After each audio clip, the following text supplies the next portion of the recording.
नमस्कार सगळ्यांना.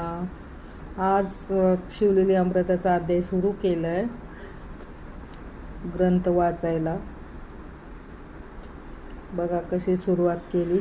पहाटे सकाळी 4 वाजता उठून स्नान करून बसले पूजेला. पहिल्यांदा दिवा लावला तुपाचा, निरंजन. मग ओम नमः शिवाय हा 108 वेळा जप म्हटला. नंतर पूजा केली, पुस्तकाची अगरबत्ती ओवाळली. नंतर वाचन सुरू केले मी. मग ते ग्रंथ वाचून घेतला. दररोज 2 अध्याय सकाळी वाचले की मन कसं प्रसन्न असतं. श्रावण महिन्यात हा ग्रंथ वाचलेला चांगला. 108 वेळा मी जप करत होती. ओम नमः शिवाय हा जप करायचा. बघा कशी करते. मन प्रसन्न होतं सकाळी सकाळी पूजा केल्यानंतर.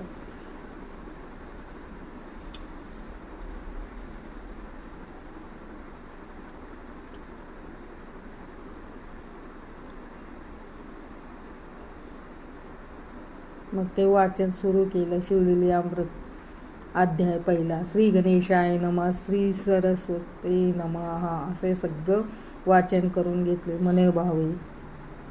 आपली काय संकल्पना आहे ते सांगून मग वाचन सुरू करायचं. पोरांना पण सांगायचे आपल्या. पूर्ण वाचन झालं. 1 तासात 2 अध्याय होऊन गेले. मग हे 7 दिवसाचं पारायण करायचं.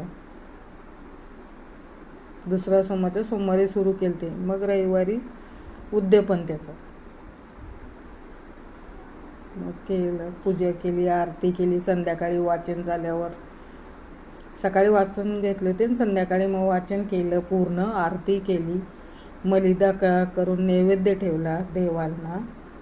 मग तेच ग्रहण केलं. मग मंदिरात जाऊन आले. जे सांगितले ते तांदूळ तिथं ठेवून आले ब्राह्मणाला दक्षिणा. मग आपली मनोभावी पूजा झाली. मन प्रसन्न झालं हे ग्रंथ वाचल्यानंतर. 14वा अध्याय वाचला तर असं रडायला आलं. पूर्ण लहान बालकाचं किती ते. आज समाप्ती होती याची, म्हणून मी मग शेवटचा व्हिडिओ यातच हे केला आपला.